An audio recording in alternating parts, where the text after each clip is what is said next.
edition of Prairie Phyre. On this edition, we're going to be taking a look at the Joey Styles and Rain concert, the professional bull riding, and the Opagossan Masquerade. Stay tuned. We're fundraising for our new building for our children's center. We just bought a building and we're trying to renovate it for all of the parent activities, a Head Start or a preschool program, as well as a child care center. And where is your new location going to be at? 241 Stafford Drive. It's the old corner pocket. We need to fundraise about $450,000 for all the renovations, and so far we surpassed the halfway point on it. Awesome! So where can anybody go to donate if they so choose? You can donate at our current location, which is 404-909 3rd Avenue North. Excellent, thank you so much.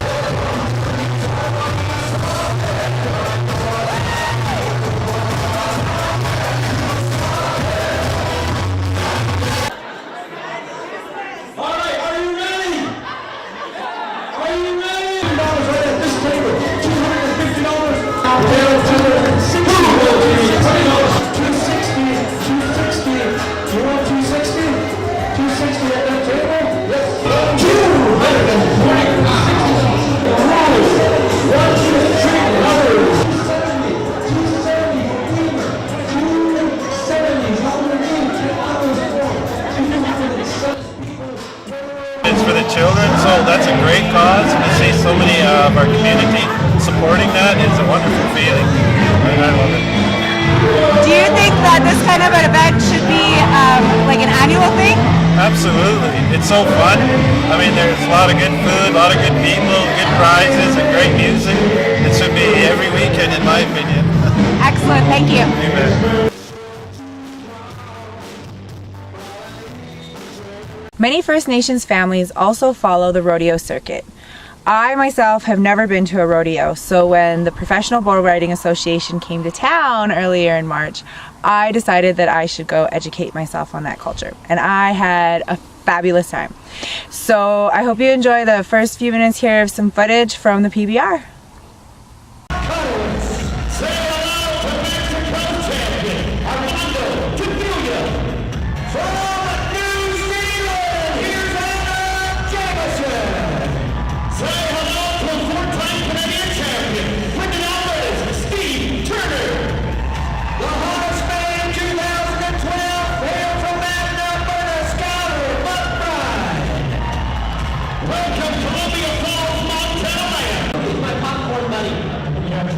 Did you find him? Here we go! Come on, Justin!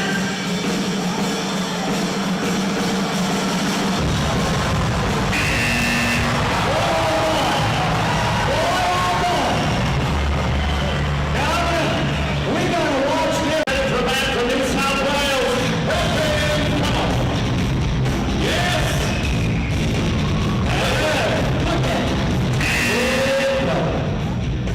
Ladies and gentlemen, the front. How you say? All right, we're ready. We're back to Rocky Mountain Equipment. Tyler Banquets. Here's our 2007 Canadian titleist, 5-time medal finalist. 2008, he was a member of our Team Canada contingent that represented us so very, very well in the World Cup.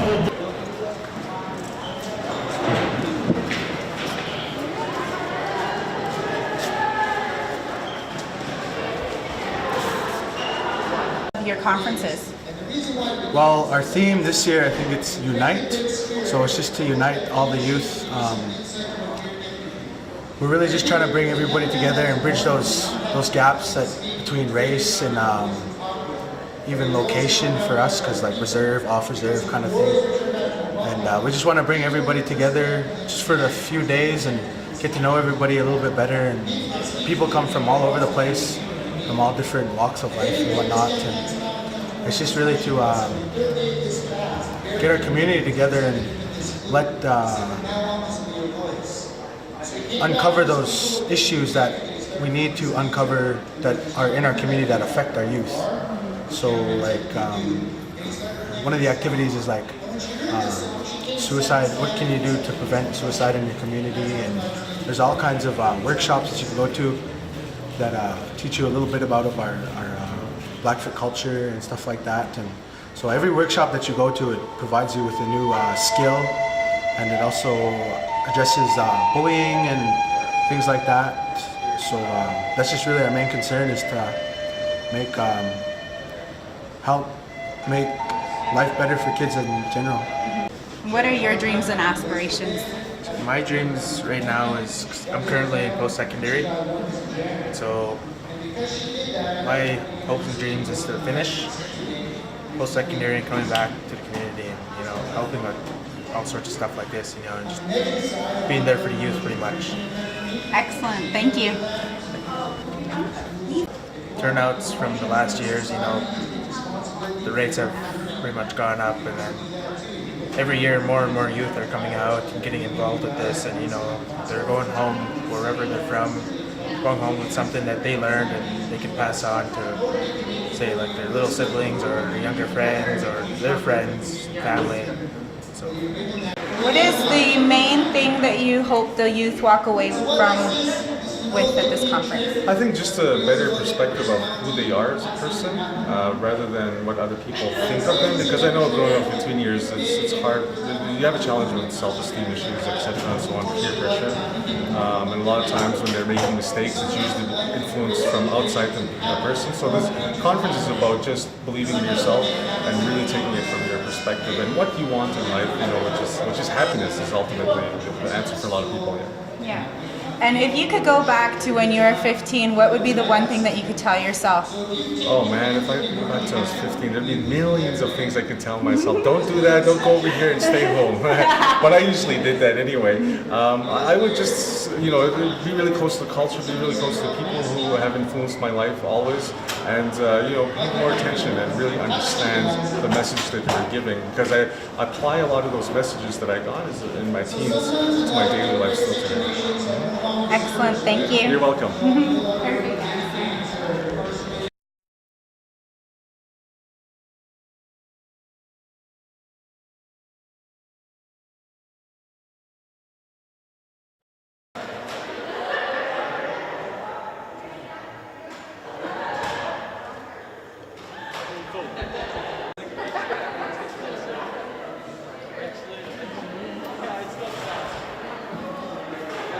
So, Rain, what is it that inspired you to take on hip-hop music opposed to country, since you come from Kansas? Hip-hop, I'm an 80s baby, so hip-hop was definitely during the time, so I grew up with like Tupac, Storytellers, Notorious B.I.G., so it was just the avenue that I personally chose. And how do you feel that your music and your words reach out to the youth? I think they can relate, definitely. Like, hip-hop is definitely a mainstay, especially nowadays, and being Aboriginal, they kind of look up to any artist in the industry, so I think it's just a bridge that brings us closer together, really. Mm-hmm. And do you think that with your up-and-comingness within the music community, do you think you can help bridge the age gap between the elders and the youth? Most definitely. Storytelling goes back thousands of years, obviously, so hip-hop is just the way that we do it. I mean, there's obviously oral translations, but we just do it through music. We can bridge the gap because we also integrate country, traditional drums, stuff like that into our music, and that's just contemporary art in itself, right? Mm-hmm. And where is your next concert? Tonight, actually, in Lethbridge at Studio. And then I'll be heading down south to Kansas, going back home, doing some shows, Kansas City and Power and Light District, so we'll see what's going on down there. Mm-hmm. Is it hard to inspire?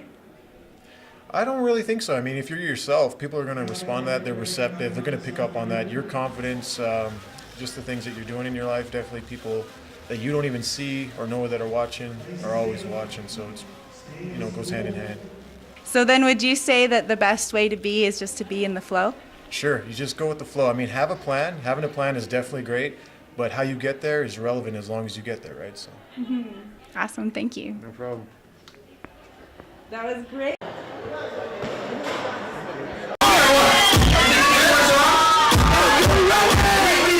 So, where you are now in your career, you're up and coming and you're getting way more known within the Native community. How do you want to cross that cultural barrier?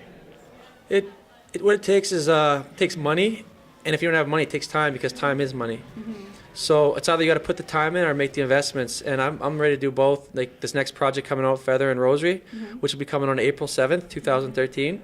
That CD, we're going all the way out with that one. That is the gusto, everything I've been working for my whole career.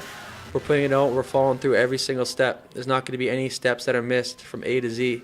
So we're planning to the end on that, and that one's going to put me at a world stage where I belong as an artist. I know my performances, I know my looks, I know my fashion, I know my songs, the content, the lyrics, the push behind me, the movement. I know it's as strong as anybody in the world, and now it's time to show the world that I belong here.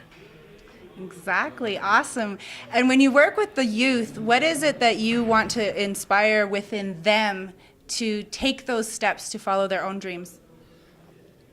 You know, this is a tough question, because when I was first getting into music, I used to be a street person. Like, not a street person meaning I was sleeping on the street, meaning like I had to survive. I lived in the city, so whatever I had to do by any means necessary, I was going to survive. So I grew up in the streets and stuff like that. So it was hard for me to make that transition into being a role model, because I had to kill that part of me, you know, and that's what the CD's about. Feather and Rose is about demolishing my demons. So now that I'm demolished those demons, I can stand in the light. I shed light on the darkness. And now I just want the kids to know that, hey, all my best friends, I cried the other day because I was thinking about it. You know, I was going through a hard time in my life. Some personal stuff came up. You know, it just really brought me to tears, because all my best friends are dead or in jail. You know, overdoses, getting murdered, doing prison, like 12 years in jail, 7 years in jail. And it made me sad. For a second, I questioned myself. But then, you know how I found strength again? Is just talking to God, talking to the Creator, talking to my cookum who passed on, talking to my friends who passed on. I was talking about, because, you know, I believe that you could talk to the universe answers your prayers. If you ask for strength, you'll always get that strength. Yes. So with that strength, I want to tell the kids, look, there's hope. At the end of the tunnel, there's a light if you keep looking forward and keep your eyes on the prize. Exactly. Awesome answer. Thank you for tuning in to this edition of Prairie Fire. I hope you enjoyed it. Stay tuned. Until the next time, Kitamatsin.